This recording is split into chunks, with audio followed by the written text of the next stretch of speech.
here with David Vinner, 2023 #1 ranked cadet athlete in judo. 60 kilogram, 2023 most valuable cadet athlete. 2025 #2 ranked junior athlete, 66 kilogram, and junior national champion, world championship qualifier, and a Pan Am Championship Qualifier. But we're just talking about the immigration status, right? Yeah. Is tricky, right? Coming from you guys, were you guys living in Israel before? No, it was Russia, and you came from Russia, and how just the process is. Yeah, it's a process. It's pretty tough, man. I don't know. It's just pretty long for sure, and a lot of unknown things. And like you were unable to represent and go to the world championships, yeah, right? Pretty much. With like COVID happening, everything being delayed, and after that, from Trump to Biden, back to Trump, it's pretty unknown. How do you deal with that? What are some things that help you get through it? I mean, because it's the unknown, right? It's like that's true. Waiting. Sometimes I just ask myself, why am I doing everything right now, training so hard, looking forward to the Olympics and everything, even though I can't represent the country right now. But I'm just kind of looking at it long term. I know they're going to give it to me at some point, so I'm pretty much aiming for 2032s, and we'll just kind of take it from there. But I don't know. I just love doing the sport, and I just think that it's the only thing I can do, just not worry about it and just do the best I can for now. Yeah. What will happen, right? Pretty much. It's out of my control. So, yeah. Do what you can do, get better. When do judo athletes kind of start to peak? What age? I mean, it's different for everybody genetically. Right. Kind of, some Georgian guys. But there's patterns, right? Yeah, for sure. Yeah, some Georgian guys, some guys from Dagestan, Russia. They grow beards at 14. Yeah. I would say around 25, 26. Also, weight divisions matter. Yeah. Athletes in lighter weight divisions speak earlier. Athletes in the heavier weight division speak later. It's interesting, right? The UFC too, right? The heavyweights last longer, right? They stay in the game longer. Yeah. What got you? How did you start judo? How did you get into this the training? I mean, I kind of had no choice, right? With my dad and everything, he used to do judo as well. He just brought me into the gym when I was around 3.5, and he was just like, teach this kid, and that's it. I was just there rolling on the mats, doing a bunch of auxiliary stuff, getting used to things, front rolls, back rolls, some simple elements of gymnastics, stretching, whatever. Soviet style, right? Pretty much. Which is proven the best way to get connected to your body and give you the building blocks, right, for success and. No, yeah, for sure. Everything. For sure. And as I kind of progressed, kind of fell in love with the sport, and it was just kind of natural to a point where I was just like, okay, we're going today again, so. Where in Russia did you grow up? Moscow. Moscow, okay. Moscow. Yeah. It's pretty different. Yeah, compared I bet. To here. I bet. What age did you move? 13. 13, wow. Almost 6 years already, yeah. Wow. Your accent's really good. Thank you. Yeah. Sometimes it slips out. Yeah. That kind of cutoff age, right, in a way. But yeah, you spent most of your childhood in Russia, right? Or you spent your childhood pretty much in Russia. Pretty much, yeah. I mean, the switch at first when I came here was pretty weird. I'm not gonna lie. With the social norms and all of this stuff, it's very open here, very accepting, welcoming environment. Social norms? What do you mean by social norms? In a way, like Russia is very, how do I even put this? There's like kind of like a thing, like a code kind of thing. Like you can't wear pink, for example, stuff like that. Yeah. It's just pretty, strict on those aspects. If you go train somewhere in Dagestan or Nalchik somewhere, it's very, don't sit like that. Yeah. Yeah. But yeah, I mean, it is what it is. Depends in the U.S., right? Too probably, like L.A. for sure is definitely Liberal and more open, right? Yeah. In those ways. I mean, I like it, man. I don't know. It's just pretty open, pretty welcoming. It is what it is. You don't really feel no pressure. It's just everybody's kind of, yeah, you know. But What do you miss anything? I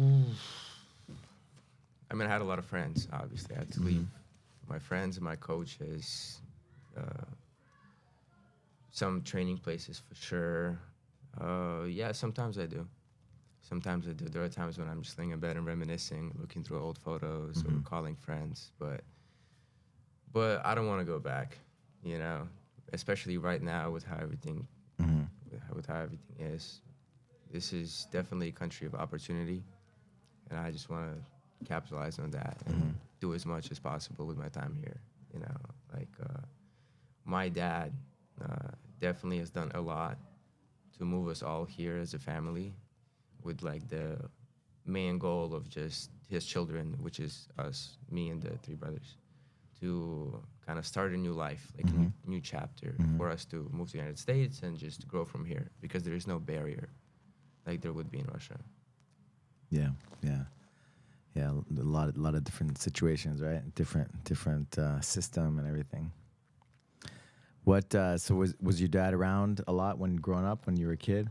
We talked about it, you know, before. We had conversations about it. Not really, man. Not really. It's like Dave Navarre, Novigrad. You're talking about you specifically, no. just your growing up and how things were. I mean, he was very focused on work. There would be days I don't see them like at all. There would be days I see him only at night. But I would mainly grow up with my coach. You know, actually, his name is Andre. He wrote the judo program for schools in Russia. Wow. Yeah. And, What's his name? Andrei Shlechtov. And he actually taught my dad judo. Wow. And after that, he moved to Moscow. And as he moved to Moscow, I switched gyms, and my dad brought me to him.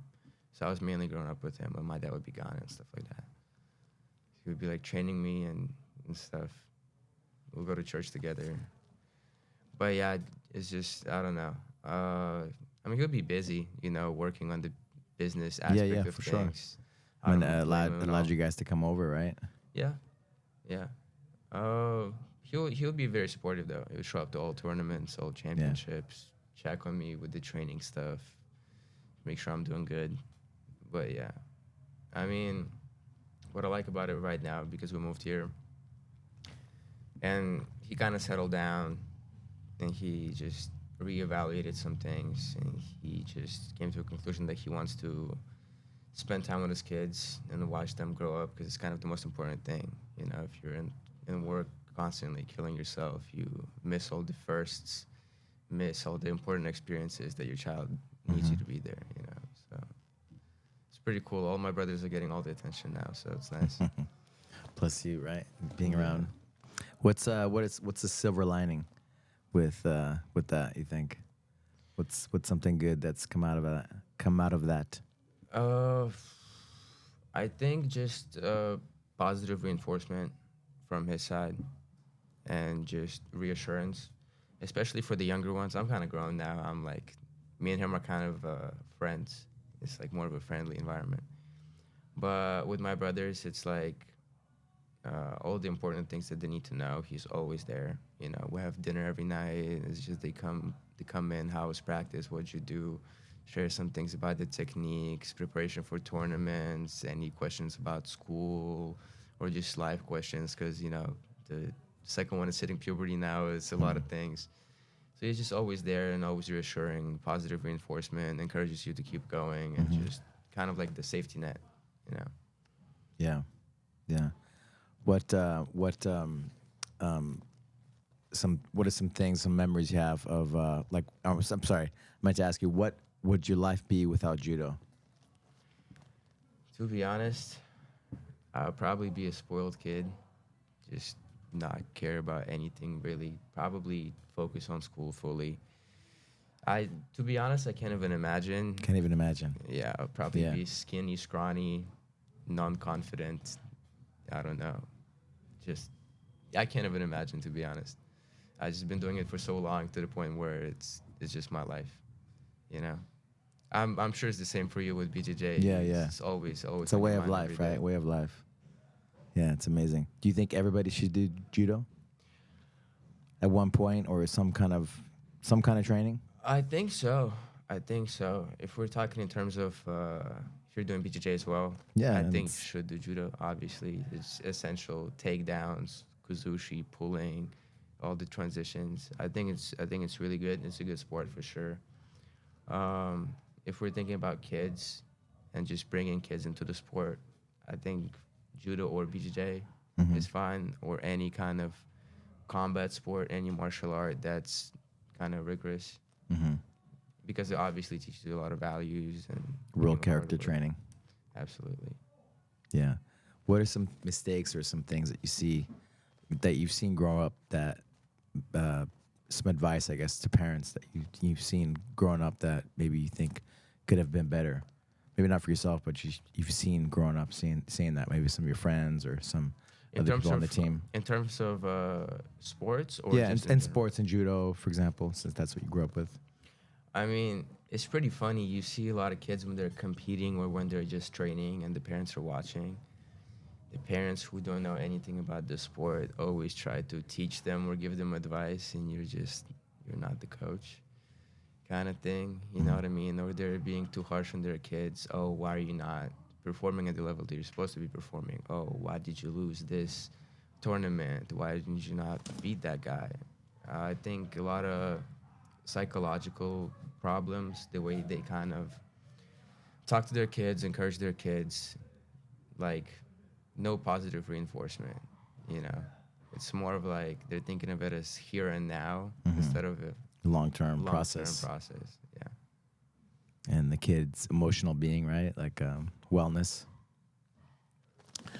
What is your dad? What is your dad? How does he react to losses? How does he react to just? I mean, you with your younger brothers now you see it, but even with you, even when you growing up. I mean, when he changed a lot over a period of time, I was the first one. I got all the, you You know, take all the hits. I took all the hits, paved the road for the other ones. For me growing up, he would be pretty upset, visibly, if I would lose or something like that. It would be very competitive, you know. The whole nature is competitive, you know. You just go to a tournament and it's me against some other kid, and after that, my dad and his dad, and they're just like staring at each other, like who's gonna win, whatever. But over the time, he just kind of calmed down, and it doesn't really matter. He tells me it doesn't really matter. It's not a short sprint; it's a marathon. You can gain a bunch of experience. Every loss is experience, just as long as you So work. what on those matters? mistakes. Experience. Experience matters. What else matters? As long as you learn from that experience, do your homework, get better, work on the mistakes that you've made, and I mean, experience as a whole, experience in the fighting process, and experience psychologically as well, because you know there's a big psychological aspect to fighting. Yeah. Obviously, when you go in, you can be nervous, performance and anxiety. You don't perform the same way you perform at practice. There's like a thing. Don't be scared to lose. Just do your best and enjoy. You know, So you can be in the moment, right? Not Pretty stuck in the much. future or not being present. in that kind of flow state. Because in reality, it doesn't really matter right now, especially. Like I can't even fly out right now, so for me it doesn't matter.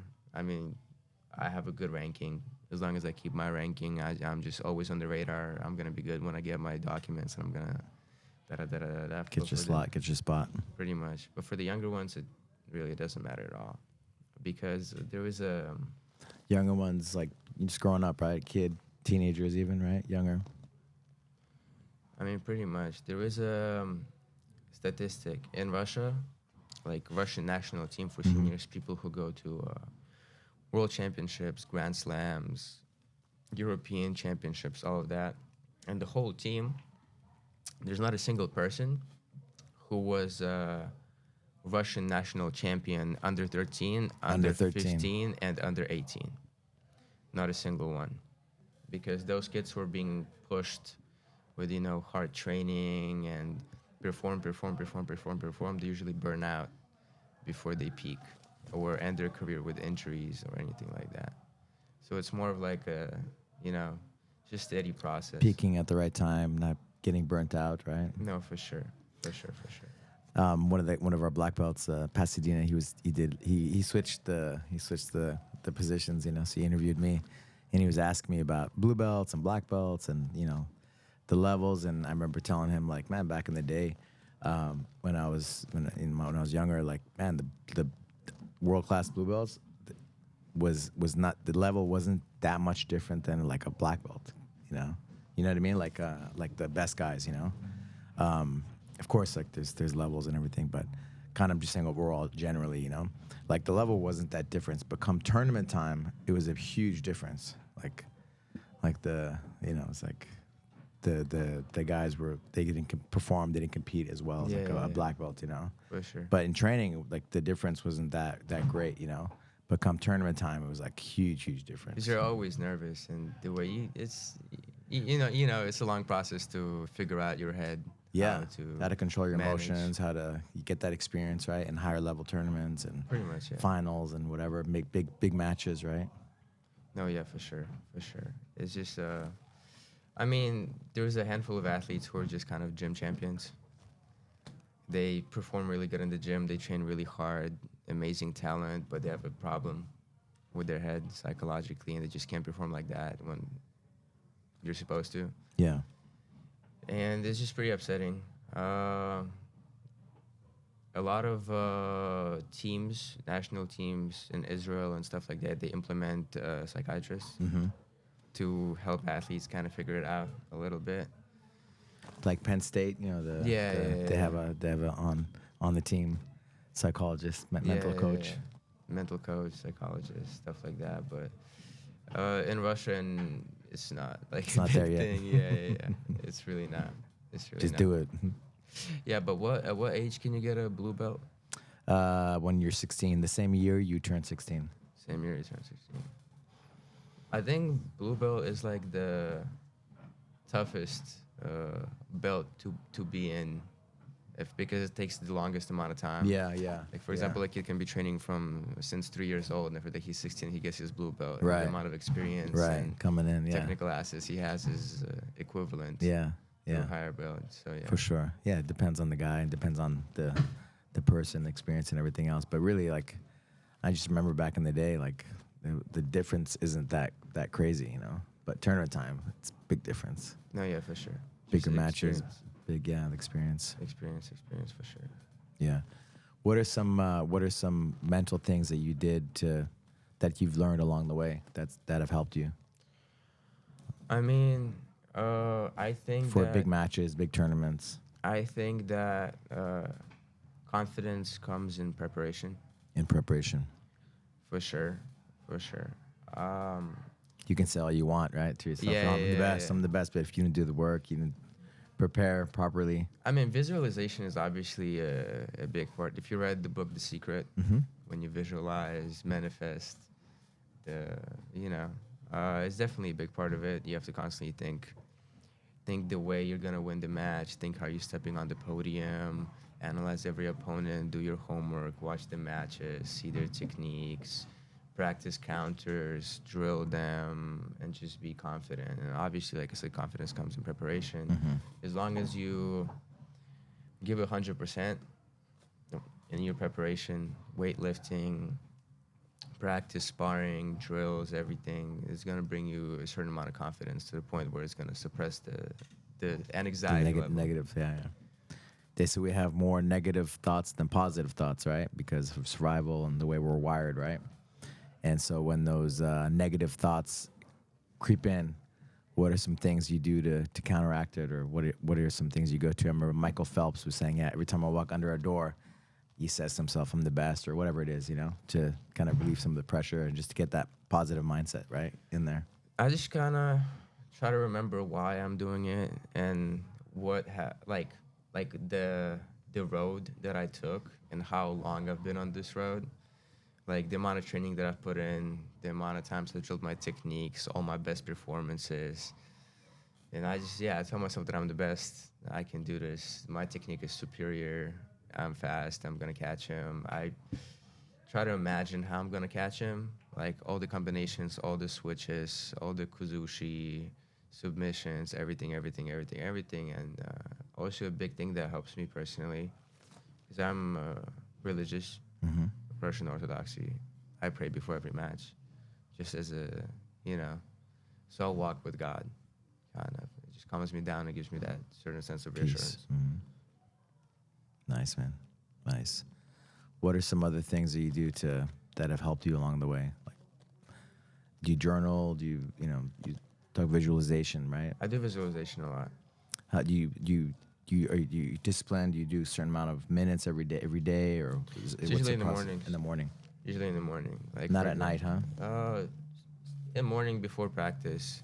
At night, it's not really a set time. It's just when I go to sleep, I close my eyes. I just kind of run through the day, things I have to do, things I don't have to do, and things I'm preparing for.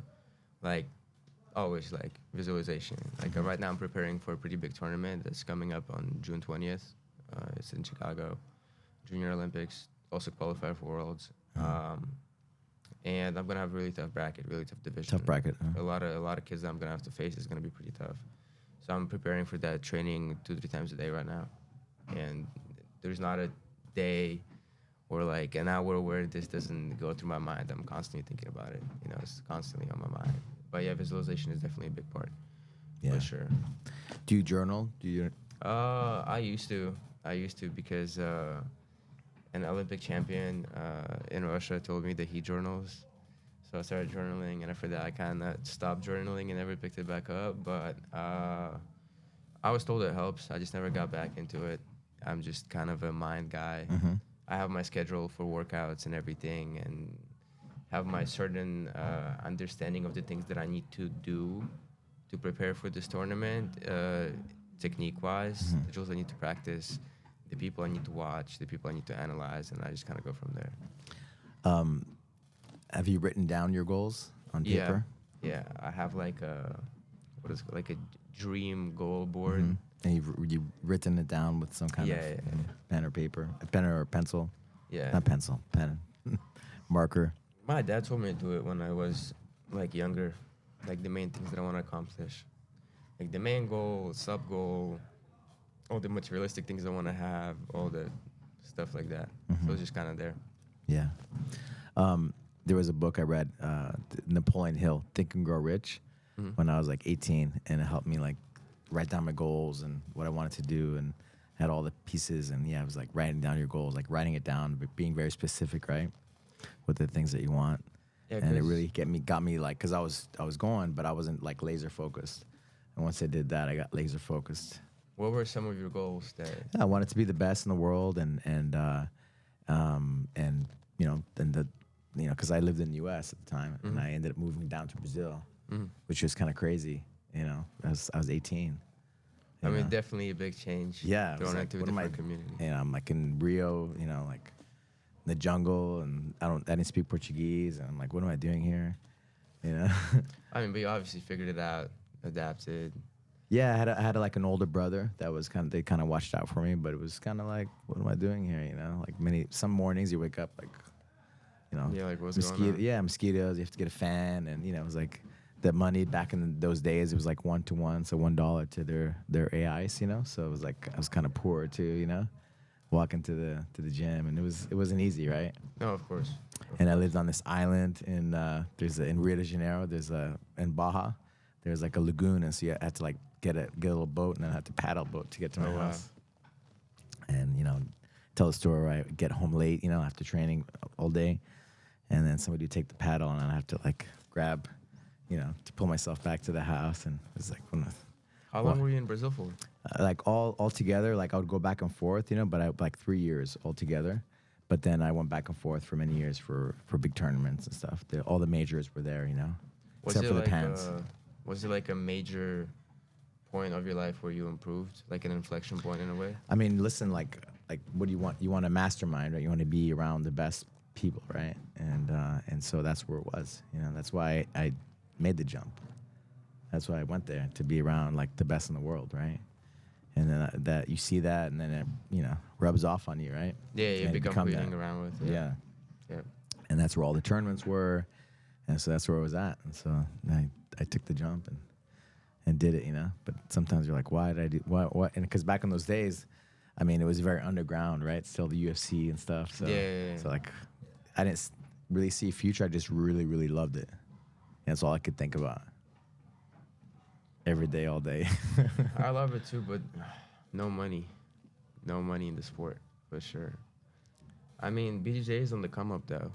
It's growing like crazy, right? It's growing like crazy crazy. now with the UFC and everything else. NCGI and all that. Yeah, $1 yeah, million yeah. grappler, everything. You know, I look at your dad and stuff, and it's not the things that you learn. The biggest thing you get from like jiu-jitsu and judo, the biggest thing you get, it's not the money. It's like the character training. No, for sure. If you can do that, you can do anything. Pretty much. It's like the toughest thing you can do. And you apply that, the things, the lessons, and all those things that you learn on the mat to life, like the world is yours. Pretty much. Everything else is easy. Yeah. There's nothing that's harder that you can do except, you know, fighting, training. It's the toughest thing ever. And you can only do this like when you're younger. Yeah. Right? Until your body gives out, pretty much. But it's pretty weird, actually, in America with the whole financial system for athletes. Man, he's like, because you were talking about, you know, I remember like a lot of wrestlers, because when I was fighting, I had a lot of like world champion, like Olympic like wrestlers and stuff, even judokas, you know.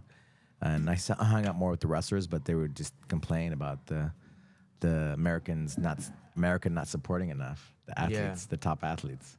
Yeah, for like sure. in Soviet Union or Russia, they support a lot more, right? Yeah, I actually did a study on this in college. I for like my rhetorical arts class, was speaking and writing for social justice, and I did my research on United States Olympic athletes being compensated unfairly. Right. So in countries like Korea or Israel or Russia and countries like that, like Georgia, Italy, it's actually financed by the government. Like, it's government sponsored. You said Georgia and Italy? Like Italy, stuff like that. Yeah, like yeah. the major countries where judo is very popular, it's funded by the government mainly. Like the training center, salaries, everything. There are certain domains. Like in Russia, for example, there is Dinamo, Arjudet, stuff like that. Like little financial groups that are in the government that kind of finance you. In here, it's not like that at all. It's just kind of like you do you. Yeah. Try to get the money, finance yourself, because it's a show business country. People want to see like parents and family, and like, I mean, if you're lucky enough to have that, right? Yeah.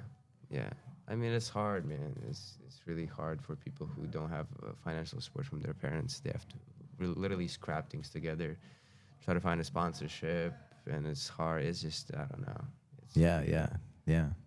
Yeah, we were talking about going back to the wrestlers, like Soviet Union, or I keep saying Soviet Union, like Russia or whatever, like they're taken care of for life. If you get pretty much like a medal or world championship, for Russia, like you're set up, right? Yeah, when you're like Olympic, get your gold pension medalist. and stuff like that, it's like way bigger, and you have like a certain status. Yeah. Right. Because it's such a In popular society, sport. yeah. You get everything. And like Ronda Rousey, I remember when after she got her bronze at the Beijing Olympics, right? And she was driving like an old Toyota, like Camry, like broke, working at 24-hour fitness. I'm like, man, this is crazy. Two-time Olympian, bronze medalist. Her mom was a world champion, like, and she met like the manager eventually, and he kind of started to set her up, supported her. And then she started fighting and stuff. But it's just crazy that, man, like a lifetime dedicated to greatness, right? Yeah. And that's how the country treats you. In a way, right? No, for sure. There should be more support. It is pretty weird. I mean, at the same time, there's like a question of a professional sport or an amateur sport. Because you can go pro in boxing, and pro is pay-per-view, everything. But an amateur is just Olympics. Yeah. I mean, in Olympics, it's probably, I don't want to say it's a scam, but financially it is, because it generates so much money through streams, and revenue, and stuff like that. And athletes don't get Money, right? a Money piece at all. The federations are getting money, and certain people are getting money, right? Pretty much. And we don't get nothing, like not a piece. It's just mainly sponsorships. You know, it's funny. The old school jiu-jitsu guys and the main jiu-jitsu federation, the IBJJF, they don't want it to make. They don't want to make it an Olympic sport. Jiu-jitsu. Their goal isn't that. Is it because there's too many federations? They say it in the thing because they want the reasoning why is they want to make it. They want to keep the essence of it alive as a combat sport. You know. Mm-hmm. You know what I mean? Yeah. And whereas like judo like 100 years ago used to be like jiu-jitsu, right? Yeah. Jiu-jitsu, but it kind of Derived evolved from the same in thing, Giordano, yeah. Wanted to make it more spectator friendly, so it focused more on throws, more spectator friendly things. And it kind of lost some of its, like, whatever, the essence of combat. And case in point, the 90s, right? The Gracies brought in the UFC and all that, and then they showed the effectiveness of it. So I think that part. And I think, you know, there's a lot of politics and a lot of things that go along with that Olympic name, right? Yeah. And all these different sure. federations and different people involved, right? That maybe don't have the best interest of, I don't know, the sport, you know? But it's a pinnacle of achievement. Man, I love it.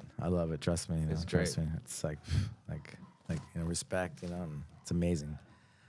Like the Abu Dhabi, they have a federation, the Sheikh of Abu Dhabi. They want it to make Olympic sports. So there's other federations that are pushing, and then like the UWW, the wrestling federation, they have a grappling division. So they're wanting that to get, you know, eventually into the Olympics, so, you know, in some way or fashion, I think.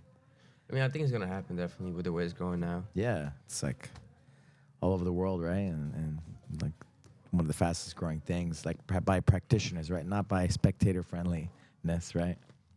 I mean, it's just grappling in general, right?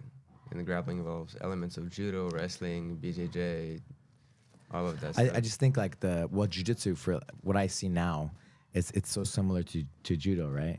And so like it's very similar. So I think, I don't know, like that people ask me, what do you think is gonna happen? And so I think maybe like a grappling thing or like some kind of MMA form could potentially be in the Olympics, you know? I think something just grappling. Some kind of submission. Like a UFC without striking kind of thing. Yeah, you know? maybe. Yeah. Or maybe they even have striking, some kind of amateur. Some kind of, yeah. Maybe. Like the slap one. The slap. Yeah. Was it a power slap? Yeah, Imagine yeah. that. Imagine that was the Olympics sport. Oh my God. I mean, that is just so stupid, man. I don't know. Pure brain damage. Yeah, like you just go there, you stand there just to get brain damage. Man. No skill whatsoever. You just hit for it. Like Man. people just watch crazy things Man. for Yeah. entertainment. It's like a train wreck, right? You can't, like, you're like, oh man, that person did that, and so you like, you kind of it pulls me into like watching it to see what happens, see the reaction, see if they get knocked out, or they it's show a pretty crazy fun. knockout, and you're like, man, that was crazy. It's pretty fun. No skill though. Takes no skill. I don't even know how to train for that. It's probably I don't know. Maybe you don't want to either, right? Yeah. How much brain damage can you take? Hit the bats. They hit the what? The coach holds the pad. And they hit the They hold pad. the pads with the open palm. And they still Oh, get God. paid more than BJJ athletes. Oh which my is God. crazy, yeah. Well, it's growing like crazy, right? I remember back in my day, like, man, there was nothing, right? There was like, they had the pans, like I said, here, and then the rest was in Brazil. There was like no money. If there was a place that gave like $2,000 prize money or $1,000 prize money, it was crazy, right? Everybody went there. All the best guys flocked there. But now there's so many avenues, right? They have like a who's number one. They have all these like flow grappling things, Yeah, events, and CGI, and you know ADCC, and well, ADCC was later on, like in the late '90s, which is cool because they had that was like a big thing, right? Big deal. But now there's so many different events that provide opportunities to make money. Even IBJJF, they're giving money. Like Eric Moniz was here yesterday. He got the #1 ranking thing at $20,000. Listens $20,000? for being the #1 ranked guy for the year. That's pretty cool. Yeah, yeah, That's pretty cool. yeah. It's like they don't have to, but they're doing it. They're giving back, right? And they should, though. The top guys should get something. You earn it, right? I mean, you get a little bit for judo at some tournaments here, like invitationals, like President's Cup or stuff like that. For senior divisions, there's money prizes, but mainly for opens internationally, like Peru Open or whatever, and Grand Slams and big tournaments like that. You get a little financial prize for the winnings, but it's nothing significant. Like I said, I think the biggest thing, well, even if you don't compete or you're at the elite Olympic thing, like the biggest thing, like to keep saying the same thing, but just like the character training, man. No, Yeah. for sure. Even if you don't, compete professionally or do whatever going down that path, like just the things the lessons you learn on the mat, just the biggest thing from all the years, right? It's like if you can do this, you can do anything. Yeah. In general. But yeah, it's just for me personally, there was a lot of things that I was thinking about because I realized that life does not end on judo, on my professional career and everything. And then you have to figure out what you're going to do after. So you kind of have to go to college. And after that, see stuff. And then you have certain trade-offs like, oh, do I go here or do I go train or do I, you know what I mean? But what do you see yourself doing? Right now I'm studying, my major is business administration. Okay. With a focus on management and leadership. It's a pretty general major, especially because I just finished my first year of college. It was more like general education stuff, core curriculum, some business classes, some economics, stuff like that. But definitely somewhere in management for sure. I can't really tell right now because I'm probably going to switch my focus on my major later on. But definitely management for sure. Maybe financial management. Something in investing with global markets, probably. Cool. Yeah. Something in finance. Something in finance. Possibly. I mean, it's just when you're a business major, a lot of it depends on connections. Yeah, networking. So as I progress through my college years and my career, well, I'm sure I'll find something where I'll stick and make something out of it for sure. Yeah. You had mentioned before about your why. Like, what's your why? What's your motivation? I mean, I've been doing it for so long, like for so long, for about 15 and a half years now. And my goal has always been World Championships and Olympics. And until I get there, it's, I have to keep doing it. I want it most. It's like a passion of mine. There's nothing feels better than this. You know what I mean? I'm not saying that it's like the end goal where everything will end, my life will end, but it's just something that I've wanted for a long time, ever since I was a kid. It becomes a part of who you are. Pretty much, yeah. So I know I can do it.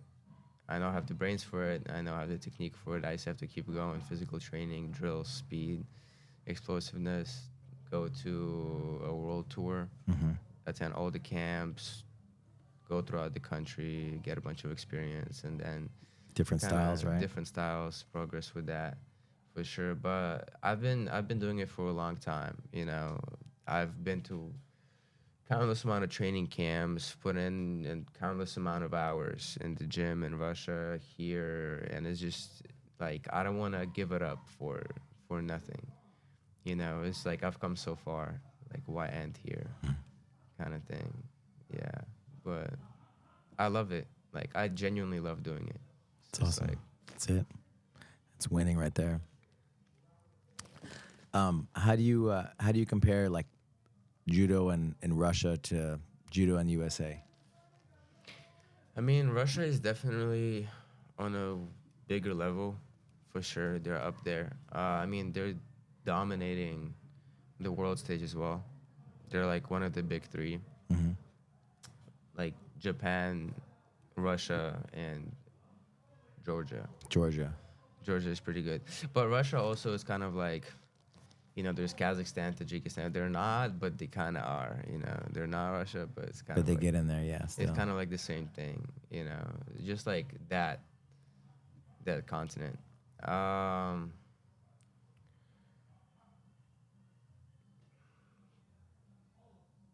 I forgot what you asked. I'm not Just going. the comparison of U.S. judo US versus is, Russia. Yeah. Like the because level, the just whatever's in whatever you think of.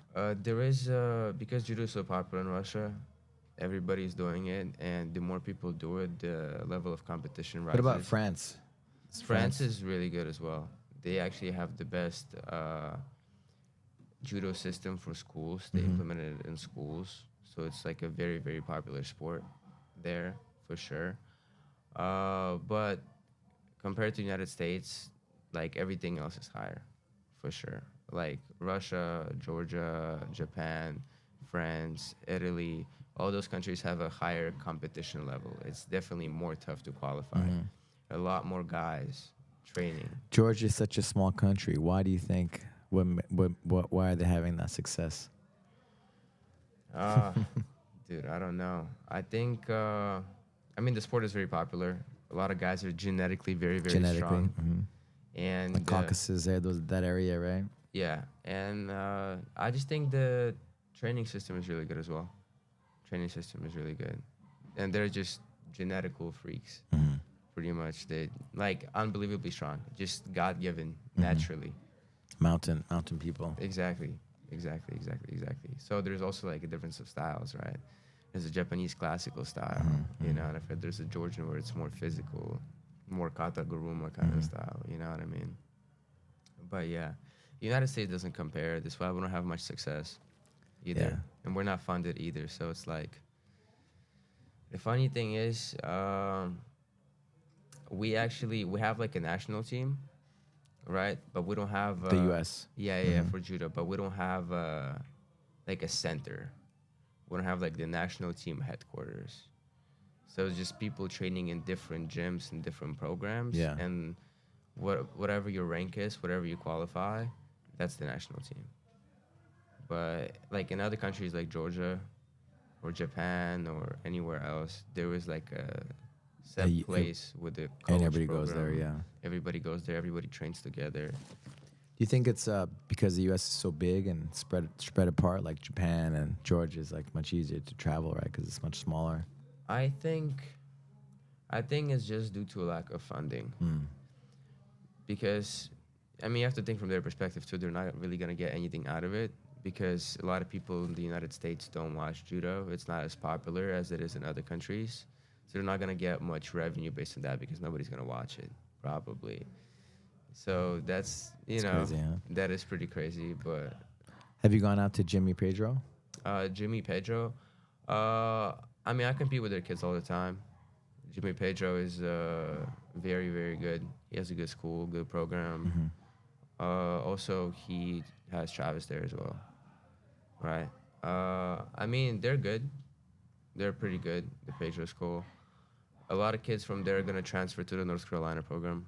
North Carolina program? Yeah. They have like a program that they built. It's like a resident national center kind of thing, but it's not like it's whoever wants to go kind of thing. You know, it's like you don't necessarily have to be good, but you go there and you train there. And depending on how you perform, they pay you. Okay. They pay you, but then out of that pay, you have to rent a house to live in with the roommate, like stuff like that. You know, I think they pay you about like 1.5 a month. Okay. If you live with like 2-3 roommates. Okay. Depending on the guy's level, right? Who's there. Yeah. But they pay for Determines your everything. What about coaching and stuff? coaching. They just got a new coach recently because Robert Eriksson, who was a coach of Sweden, they brought him in, and it didn't work out, and he had to leave. So they have a new coach now, Israel, if you know him or don't know him, like a Cuban judo guy. Okay. He's pretty good. But it's pretty chaotic right now. That's why I'm not trying to go. It's like, and even if I go, I can't fly out, so I'm just gonna sit on base the whole time. You know, it's gonna be pretty weird. But You can't compete internationally, right? yeah. But they're trying to do something. They're trying to build something. It's just, I don't know. This system is just weird. They're not doing it the right way. I think they have to make a training center, put all the best people from all categories in there, there must be two at least, like number one and number two, or number one, number two, number three from each category. And I feel like they all have to train there. All live there, all train there, all fly out together to camps and everything. But there are people who are really good. You know, like number one guy is my friend Jonathan Yang. He won the Cadet World Championships recently. Him and his two brothers are there. They're training there. Some other guys are training there as well. So it's pretty good level. You know, all the facilities are there as well. It's like the U.S. Performance Center. All the equipment. When I toured it and everything, they offered me to go, but I was like, I don't know. Not yet. Not yet. Not yet. I mean, I got college here. I got family, and I don't really see a need to go yet. You have your routine and your people here, right? Pretty much. Pretty much. You're set up kind of right now. You're good. Yeah, I don't feel the need to go anywhere right now where rush things. Because even if right now I was, able to fly out and I would be flying to Grand Slams everywhere, put my education on pause, fly to camps, compete. And before I reach my physical peak, I'll probably burn out or retire due to injuries or anything like that. You know what I mean? I have, 7-8 years before I reach my peak, which is a long, long time. So I'm just kind of 1 trying year to at a take it time, slow. right? That's crazy. 7-8 years doesn't seem, it's like nothing, right? But it does seem like a lifetime. No, yeah. For where you're at right now. For sure. You can accomplish a lot in that time, in training, and compounds over time, consistency. Yeah. We were talking about your dad at the beginning. I wanted to ask you again in another way, like what does he mean to you in your training and like who you are and on the mat? I mean, I think about that often, actually. Like, whenever I don't want to do something, if I think about my dad and I'm like, oh my God, like, what am I doing? I have to do this. You know what I mean? He's like a role model to me for sure. A really, really tough guy and humble. He's achieved so much in his life and went through so many hardships to the point where it's like almost unbelievable to me.